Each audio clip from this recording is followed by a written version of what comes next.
je vais faire une petite présentation qui risque d'être peut-être un peu moins exotique puisque mon voyage est en quelque sorte pratiquement immobile. Donc, je vais commencer par présenter brièvement mon processus artistique, puis je vais le mettre en lien avec mes études en éducation artistique à la maîtrise en arts visuels et avec la notion de voyage. Donc, tranquillement, je vais aussi défiler le diaporama. Je vais commenter quelques-unes des œuvres qui vont être montrées, mais pas nécessairement toutes. C'est plus pour accompagner la présentation. Puis j'ai un livre que je vais faire circuler aussi dans la salle qui concerne une expérience artistique de laquelle je vais parler un peu plus en profondeur dans la deuxième partie de ma présentation. Donc, je vais commencer à faire circuler le livre tout de suite. Alors voilà. Comme on le disait dans la présentation, j'aime explorer l'influence du lieu et du territoire sur l'imaginaire. En fait, dans ma démarche, j'aime explorer la texture, donner du relief, une apparence d'usure aux surfaces, des notions d'empreinte, de traces, de frottis, de transparence guident mon approche.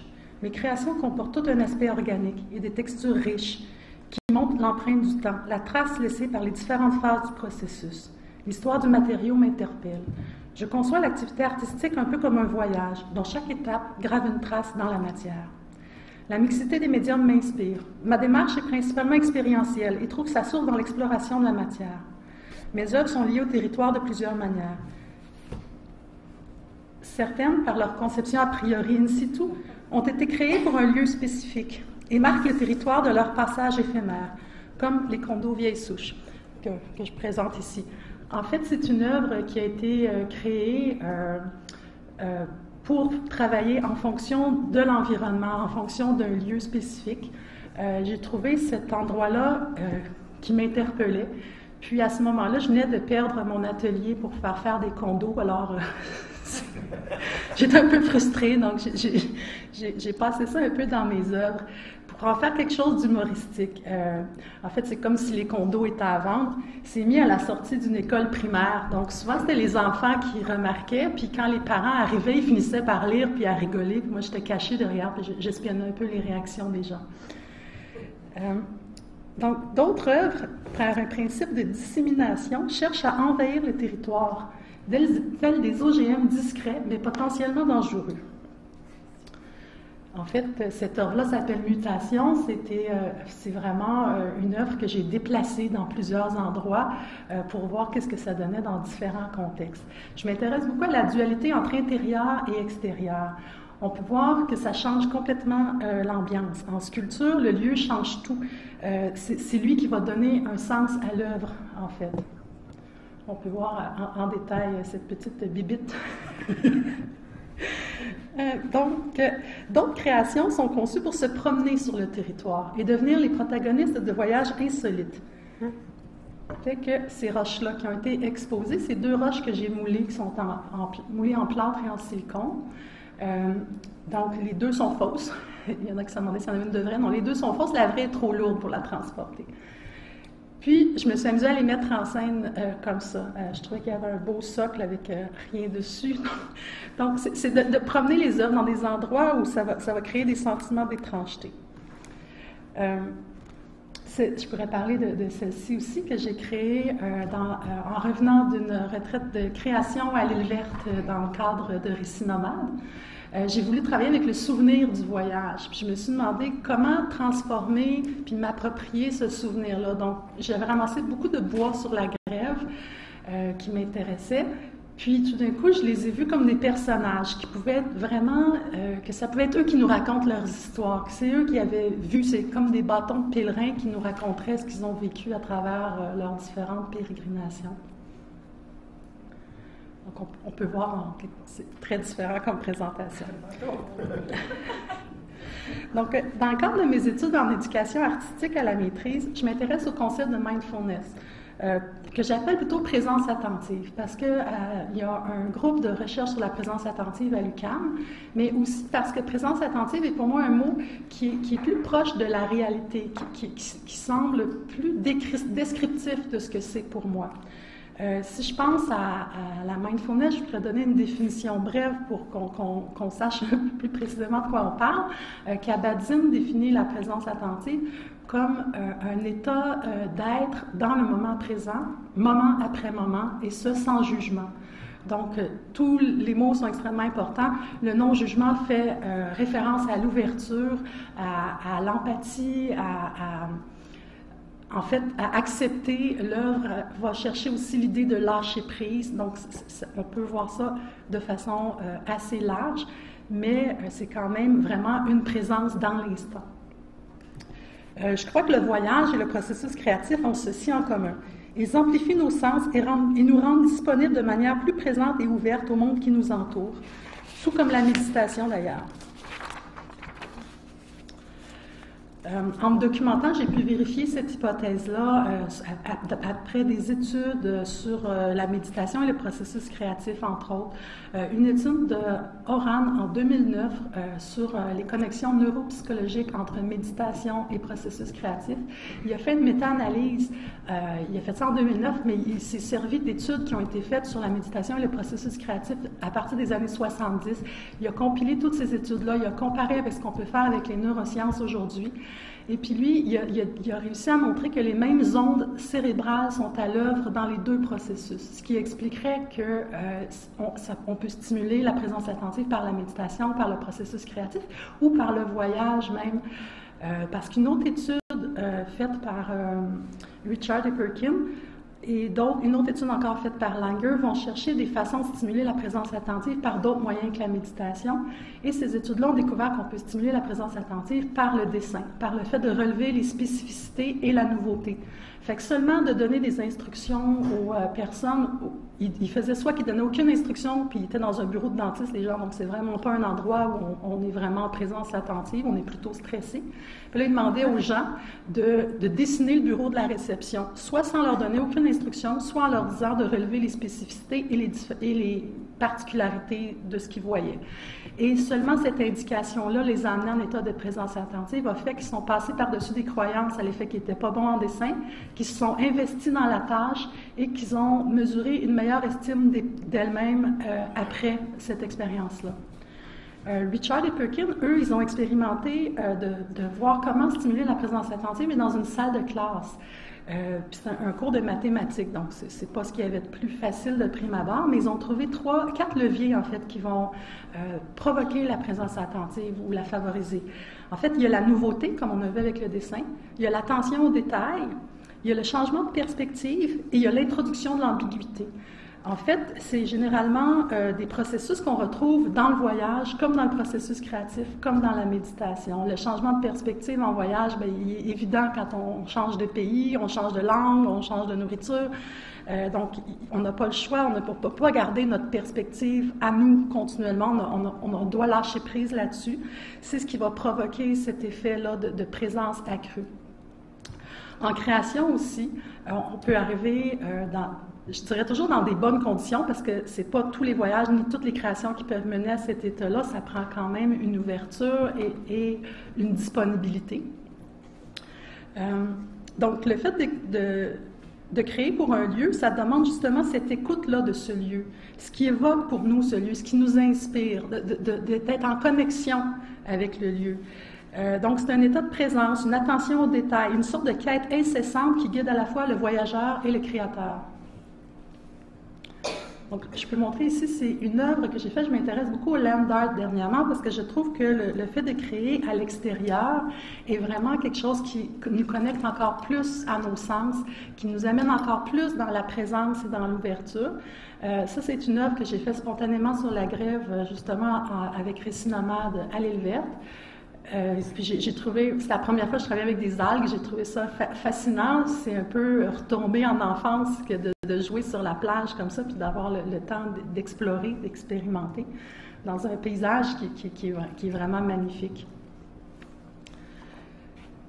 Donc, c'est ça, l'idée de travailler à l'extérieur, c'est devenu de plus en plus important dans mon travail. Puis je crée principalement à partir de matériaux qui sont récupérés ou bruts, des objets que je trouve ou qui font partie de mon quotidien, de la nature, que je ramène pour m'en inspirer. Un peu comme on reprend des carnets d'écriture pour arriver à pousser plus loin un livre ou un récit. Donc, mon propos se situe autour de la notion de territoire et de voyage. J'aime que les œuvres soient expérées dans différents contextes parce que ça entraîne des lectures multiples.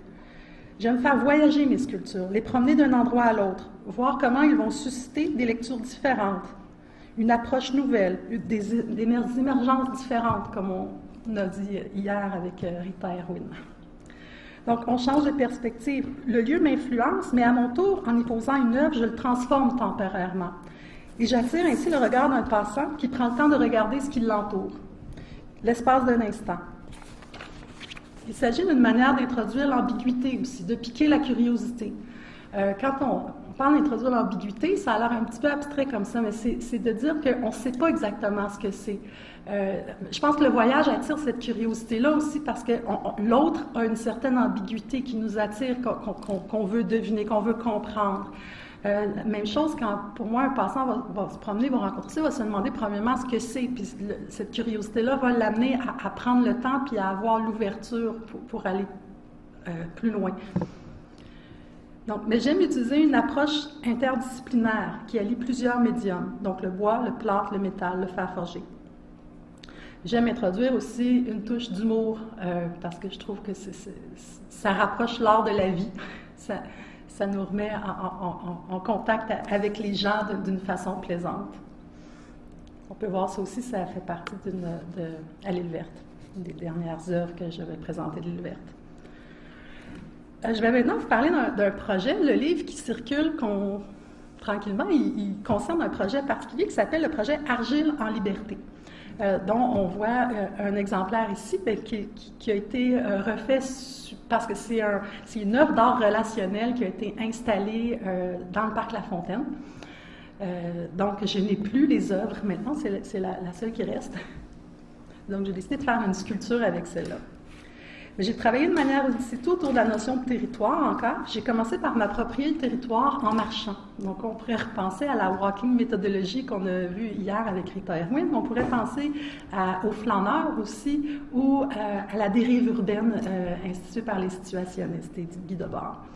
En fait, c'est ça, c'est que j'ai marché dans la ville, dans mon quartier, à la recherche de photos. Je voulais insérer mon projet dans un interstice. Donc, pour moi, c'était d'être présente, premièrement, moi, en environnement, de marcher, de porter le regard du voyageur, en fait, sur mon propre quartier, pour le découvrir autrement, puis voir les lieux dans lesquels je pourrais trouver un interstice pour insérer une œuvre de façon discrète. Donc, choisir le petit format, ça me permettait de trouver beaucoup de lieux différents. Donc, j'ai cartographié les lieux en prenant beaucoup de photos. Puis après avoir pris ces photos-là, je me suis rendu compte qu'en fait, j'avais beaucoup de photos d'arbres. La moitié des photos, c'était des photos de trous dans les arbres. Ce qui fait que ça m'a posé une question. Je voulais faire un art urbain, puis finalement, je me suis retrouvée dans le parc. Donc, c'est là que, naturellement, je me sentais plus à l'aise pour intervenir. Puis encore, si on repense à Condo Vieille Souche, j'étais encore dans une souche, je repense au bois flottant que j'ai ramené. Donc, il y a vraiment une continuité avec les éléments naturels comme le bois et la pierre, la roche. Donc, finalement, je vais vous montrer une photo. Donc, j'ai installé 13 petits personnages dans les arbres du parc La Fontaine. Donc, les interstices peuvent être compris comme une sorte d'hétérotopie aussi. L'hétérotopie, c'est un lieu, ça a été défini par Foucault en 1967, c'est un lieu autre. C'est un lieu qui est bien réel, mais qui appartient à personne, qui n'a pas de définition précise. Donc, il n'est pas défini dans notre société. Puis moi, ce lieu autre, ça éveille mon imaginaire justement parce qu'il est un peu laissé à l'abandon, puis qui fait vagabonder mon esprit en cherchant quoi faire avec. Puis c'est des lieux qui m'intriguent. Donc, j'aime mettre des objets en scène dans des lieux pour voir ce que ça va susciter. Mais dans ce projet-là, comme c'était quand même un projet relationnel, je voulais voir quelle réaction les gens allaient avoir. Puis je voulais aller plus loin que dans Condo Vieille Souche, juste de me cacher puis voir ce qui se passait. Je voulais qu'il y ait un retour. Donc, ce que j'ai demandé aux gens, c'est qu'à à côté de chaque œuvre, un petit peu plus loin, on ne les voit pas ici parce que l'œuvre est en close-up, mais j'avais mis des bulles comme de bande dessinée. Puis sur chaque bulle, c'était écrit « Projet Argile en liberté » pour participer gardez la statuette et envoyez-nous des nouvelles de celle-ci dans votre habitat. Puis, il y avait un site Facebook sur lequel ils pouvaient envoyer une photo. Puis, j'avais mis un blog sur Gmail aussi pour que les gens aient le choix s'ils n'étaient pas sur Facebook. Et pour voir qui allait me répondre. Donc, il y avait quelque chose qui visait à questionner la valeur des objets aussi, donc de donner des objets, de voir comment les gens vont recevoir cet objet-là.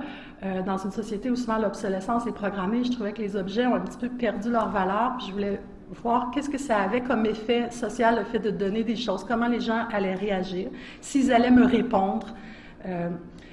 Puis, en même temps, ce projet-là est né d'un désir de rappeler l'importance de prendre du temps pour soi, pour la détente, pour le ressourcement dans une société où tout pousse à la performance. Donc, je voulais réagir un peu contre le fonctionnement sur le pilote automatique pour interpeller quelqu'un dans son quotidien, le sortir de sa tête puis le ramener dans le présent par sa curiosité, en fait. Donc, il s'agit d'une œuvre contextuelle, mais qui est éphémère. Je voulais qu'elle s'adresse au passant qui est disponible maintenant, puis que ça le détourne peut-être de façon inattendue de son parcours. Donc, 12 œuvres ont été emportées par les passants.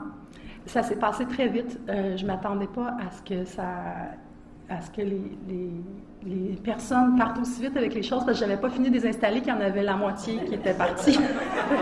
Fait que j'ai pas eu le temps de prendre j'ai pris des photos, mais j'en aurais pris plus si j'avais eu un petit peu plus de temps. Je ne m'attendais pas à ce que les gens remarquent. Il faut dire que c'est un dimanche après-midi, peut-être, j'avais vu ça. Mais les gens ont aimé, je regardais, ça amusait beaucoup les personnes dans le parc. Il y a même des choses qui ont été changées de place. En fait, celle qui médite, qui est ici, elle a été changée de place, puis elle a été mise dans un autre arbre, puis il y avait un pêcheur qui était dans l'autre arbre qui a été emporté. Il y en a d'autres il y en a une autre qui a été changée de place avec une autre. Il y a eu comme des jeux dans le parc avec les statues que j'ai trouvé intéressants. Puis, en fait, celle qui se balançait est revenue à la maison parce qu'elle gelait sous la pluie verglaçante. Il y en a une qui s'est cassé les deux jambes et qui ne s'est pas rendue au parc. Mais il y en a 3 qui m'ont donné des nouvelles. Donc, une qui m'a donné des nouvelles, c'est celle-ci. Donc, la joueuse de Tam Tam, il y a quelqu'un qui l'a ramenée chez elle, qui était bien contente, qui m'a envoyé un petit message. Ici, on en voit un qui est celui qui...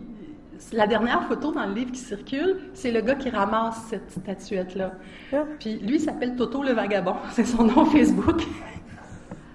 Ça m'a fait rigoler. Mais c'est ça, il a envoyé une petite note que j'ai trouvée intéressante parce qu'il dit que la statuette l'avait sorti un instant de la torpeur de la ville, puis c'était un peu mon objectif. Donc, j'étais contente qu'il m'écrive ce petit message-là. J'ai bien aimé sa photo sur la radio, sur la table tournante de la radio étudiante. Et une dernière qui m'est revenue, qui est l'alpiniste, qui est maintenant dans une boutique sur la rue Mont-Royal. Donc, et voilà. Ça clôt un petit peu ce projet-là, qui a pour moi été une espèce d'expérience sociologique, psychologique, artistique d'un voyage dans la ville, mais que mes œuvres ont voyagé, mais qui ont voyagé aussi chez des gens qui m'ont renvoyé des nouvelles. Donc, c'est comme pas moi qui ai fait des rencontres, c'est eux. Donc, et voilà. Merci.